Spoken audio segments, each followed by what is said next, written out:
Hey guys, what's up? And today I'm going to be talking about if Notre Dame still has a shot at the playoffs. Not really if they have a shot at the playoffs, but if Texas A&M and Oklahoma. Now, I'm recording this right after the Notre Dame Clemson game, but also before I get into it, if you could subscribe, that'd mean a ton. Most people that watch the videos are not subscribed, so if you could subscribe, that'd mean a ton because it helps the algorithm. And this is my goal to be a YouTuber, so if you want to help me succeed, please click the subscribe button. That would mean a ton to me. And yeah, Clemson has just destroyed Notre Dame 34-10, though the final score wasn't really 34-10. After the second quarter, like the first half, Clemson really stopped the scoring and just tried to slow the game down and really secure the win. After the first half, it was 24-3. After the third quarter, it was 31-3. And Notre Dame did score a touchdown with 8 minutes left, but it was pretty much over then. The final score was 34-10, though the game, it wasn't that close. Clemson destroyed Notre Dame, leaving no team except for Clemson, Texas A&M to have a shot. And if Florida somehow beats Alabama, they have a shot, but Florida's not beating it. I don't think they're going to beat Alabama. If they do, they definitely have a shot. No. Tiny shot, but they have a sign. A 2-loss SEC champion could beat Notre Dame. Though Notre Dame did beat Clemson, which helps a lot because they beat the team that they lost to, but that was without Trevor Lawrence. A few people were saying DJ Ulagoli, I don't know how to pronounce his name. I'll learn probably next year when he plays for Clemson as a starter. That he didn't do bad, so it doesn't matter because it was about how Trevor Lawrence would have done. No. Maybe he put up better stats than Trevor Lawrence, which he did. Trevor Lawrence had 322, 2 touchdowns and 1 pick, but Trevor Lawrence knows how to game manage more. Trevor Lawrence knows how to win. Sometimes you can put up stats and not win. Clemson cares about winning, not putting up stats. That's why Trevor Lawrence hasn't been a Heisman finalist. That's why he'll be the best college football player to ever be a college Heisman finalist, because he doesn't care. He doesn't care about putting up stats. He cares about winning. And what has he done in Clemson? He's won. But now Notre Dame falls to 9-1, but is not an ACC champion, or 10-1.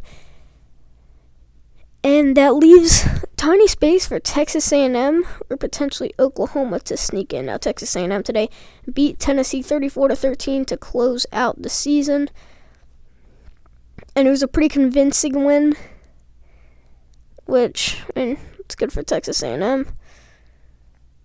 Kellen Mond did okay. Spiller did okay. The defense really held Tennessee in check. Tennessee scored the first touchdown about 2.5 minutes in. After that, they didn't score. In the second half, they didn't score at all. But really good game from Texas A&M. And then Oklahoma held off Iowa State to win 27-21. They are ranked number 10, but they are a Big 12 champion. And one of the hottest teams in the country. Especially offense-wise, they put up 27 this game, which isn't that much. Their defense finally got it going. But ever since the loss to Iowa State, the first loss, which they did beat the team that beat them, and it wasn't without Trevor Lawrence being out, they scored 53, 33, 62, 62, 41. Then they just put up 27. They put up 27 again. But they won both those games. And it was a really good win for Oklahoma. Now, I want to see my chances. And this is assuming Alabama wins. So who's clinched? Alabama, Clemson, and Ohio State. Those are the 3 clinched. Ohio State probably moves up to number 3 now, I would assume. I don't think there's any way that Notre Dame gets put at number 4. Maybe if they put it within 2 possessions, they would be at number 4. At number 3, but it looks like Ohio State will not be playing Alabama, so whoever is number 4 is going to look real bad for their program. Which now, though I want the group of 5 to get in, Cincinnati, please don't get in this year. I guess I want to be mad because they finally got in, but whenever the group of 5 gets in, it's going to be a make or break for them. They play good, they get it close. They're going to be invited more. They don't get close. They're not going a lot. they're not going to get close to Alabama. Ohio State wouldn't get close to Alabama. I think the only team that could get close to Alabama is Clemson. and potentially Notre Dame if they play a great game. I don't think Ohio State is getting anywhere close to Alabama. I don't even think Notre Dame's getting pretty close to Alabama. I don't think Florida will get close to Alabama this game. The line at 16, I think, is right for a line. But I'm projecting Alabama to win by more than 3 possessions. Alabama this year, they beat Missouri 38-19. They beat Texas A&M 52-24. They beat Ole Miss 63-48, which was their worst game. Ole Miss, they could not stop Ole Miss, but Ole Miss couldn't stop them. They beat Georgia 41-24. They beat Tennessee 48-17. They beat Mississippi State 41-0. They beat Kentucky 63-3, and they beat Auburn 42-13. They beat LSU 55-17, and Arkansas 52-3. 3 of the past 4 games, they won by over 30 points. One game they won by 49. Another they won by 60. They won by 41. They beat Texas A&M by 28, the number 5 team in the country. This team is unbeatable this year. This team is LSU from last year. Maybe not as good, but they're unbeatable like LSU from last year. LSU was an unbeatable team, potentially the best team in the history of the college football playoff era. At least offense-wise. Their defense didn't get going until late. But right now, it looks like Texas A&M really has made their case today. Oklahoma has 2. Notre Dame hasn't. They fall by 24. So I'm going to give my chances on it. Also, there's a stat I just saw. No one-loss SEC team has ever missed the playoffs. Texas A&M is a one-loss SEC team. It's going to be tough because the committee loves the SEC and the ACC, but I think they love the SEC more. They also love Oklahoma for some reason. They're in love with Oklahoma. I wouldn't be shocked if Oklahoma made it. I think there's 3 teams that could get the 4th spot. Notre Dame, Oklahoma, and Texas A&M. Only those 3 teams. After losing to Kansas State, Oklahoma was ranked number 18. They were 1-1 at that point. But I'm going to give my chances of each team going. First off, this is right off the bat, just thinking right now. So these aren't going to be very specific chances. I'm going to give Oklahoma a 10% chance. They're the big... I'm sorry. I always get the Big 10 and Big 12 mixed up. So I have to keep looking. They're the Big 12 champions. They beat Iowa State. They're they're one of the just hottest teams in the league. I'm going to be making my case for each of these 3. So this video is going to be very long. I'll try and get out tonight.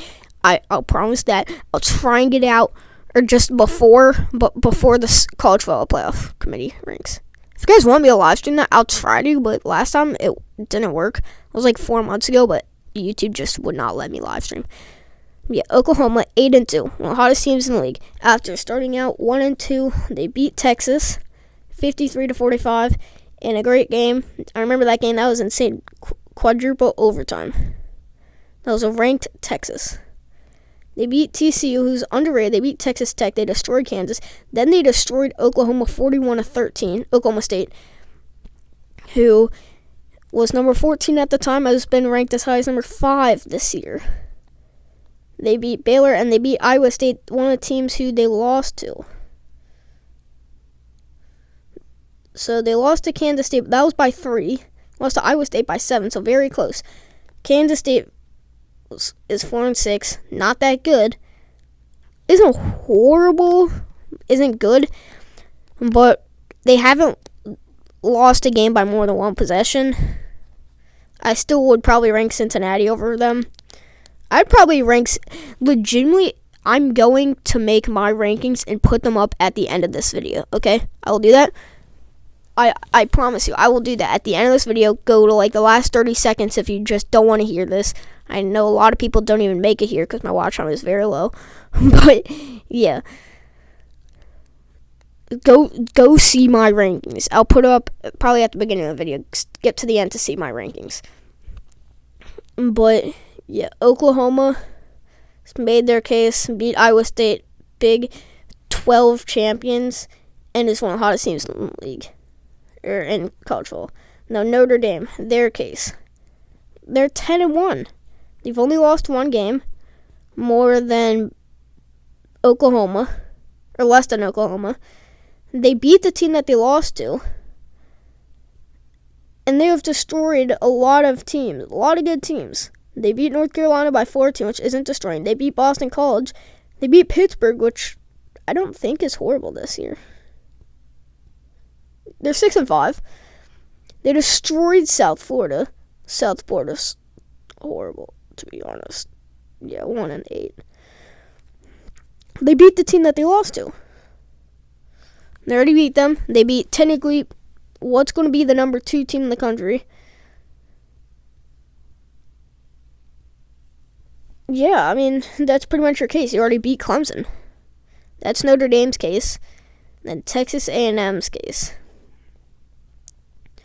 They're already the number 5 team in the league. They have beat pretty much every single team that they've played by not a lot. They barely beat Vandy. They lost Alabama, but they beat Florida, who's one of the best teams in the league, according to the CFP. The number 7 team in the league, so they beat them. They destroyed South Carolina. They beat Auburn, a ranked team, so they do have a couple of ranked wins. And they're a one-loss SEC team. What's more to say about that? They're from the SEC. They've played 9 games, more than Ohio State. Even he said that he should make it over. The coach said that they should make it over Ohio State. They played 9 games in the SEC. They went 8-1. They beat a few ranked teams, and they're a one-loss SEC team. What's more to say about that? And CFP loves the SEC. So these are my rankings of what it should be. There'll be rankings of what I think will be on the screen very soon after I react to these. And these are when Alabama's beating Florida at halftime and Cincinnati is beating Tulsa at halftime. I expect Cincinnati to open the gap a bit more. What it should be is Alabama at number 1, Clemson at number 2. I think Cincinnati should be number 3. That may be some group of 5 bias for me, as I want a group of 5 to make it. But I think 10-0 or 9-0 Cincinnati's better than a 10-1 Notre Dame or 6-0 Ohio State. Cincinnati has been like multiple ranked teams, and there's probably going to be another in Tulsa. Notre Dame at number 4 sneaks in over Texas A&M and Ohio State. I don't think Cincinnati's going to make it. And Texas A&M needs to be in. I am excited. I thought if Clemson and Ohio State win, this is going to be very boring. I'm legitimately excited. I think Texas A&M has a shot. My predictions for the chances that they're going to be is going to be 10% Oklahoma, 40%, because I think Alabama, Clemson, and Ohio State are guaranteed spot. 40% Texas A&M and 50% Notre Dame. But Texas A&M is very close. So I have Texas A&M 5, Ohio State 6, goes to Carolina 7, Indiana at number 8. Oklahoma moves up to number 9. It's not that high. I mean, they're still a 2-loss team. Florida at number 10, Georgia number 11, Louisiana number 12, Iowa State number 13. Louisiana beat Iowa State, so there should be some just head-to-head is supposed to matter. So I think Louisiana should be over Iowa State. BYU at number 14, North Carolina number 15, Iowa at number 16, Miami number 17, Texas 18, 19, Oklahoma State. Northwestern falls to 20. I think they're going to fall a bit. I don't think they deserve to be number 14. Though, I could see them moving over Oklahoma State, Texas, Miami. I'd be fine if they did, because they did show that they were legit against Ohio State. Then Oregon, number 21. San Jose State moves up to number 22. USC, number 23. Ball State moves up to number 24 after beating Buffalo in the MAC championship. And Liberty at number 25, sneaking in for, I think, my second straight week. So I remember I made a top 25 that I didn't share. I think they were in it. So then what I think it will be, Alabama number 1, Clemson number 2, Ohio State number 3. I think that's the rankings of pretty much what we all think it will be, at least top 3 right now. I don't see any way Notre Dame is number 3 after them losing by 24 points to Clemson, but it wasn't that close. Clemson dominated. We all know that. I said that earlier in the video. It's just because I'm recording this like an hour after. Like, not even an hour, like a couple hours after I record the first part. Then Notre Dame at number 4. I just said Notre Dame has a 50% chance. Texas A&M 40, Oklahoma 10. So 5 Texas A&M, 6 Oklahoma, and Georgia and Florida are 7 and 8. Iowa State number 9. Cincinnati moves to number 10 because Oklahoma's going to move above them. Indiana number 11, Coastal Carolina number 12. They stay. North Carolina at number 13. Iowa number 14. Northwestern only moves to number 15. I think they won't be moved that much. The CFP values Ohio State a lot. And BYU at number 16. Miami number 17. I think they're going to move Oregon pretty high. Texas at number 19. Louisiana number 20. USC stays at number 21. Oklahoma State number 22. San Jose State moves down from 22 to 23. And what my rankings are in CFP. NC State and Colorado fill out the rankings. So yeah, that's what I think it will be and what it should be. Tell me in the comments what do you think it will be and should be. But Texas A&M legitimately has a case. Now, no one-loss SEC team has ever missed the playoffs, and their one-loss SEC team will be interesting. Notre Dame, Texas A&M, or Oklahoma potentially, or the .00001 Cincinnati chance. But yeah, guys, thanks for watching. BLT. Stay safe and peace.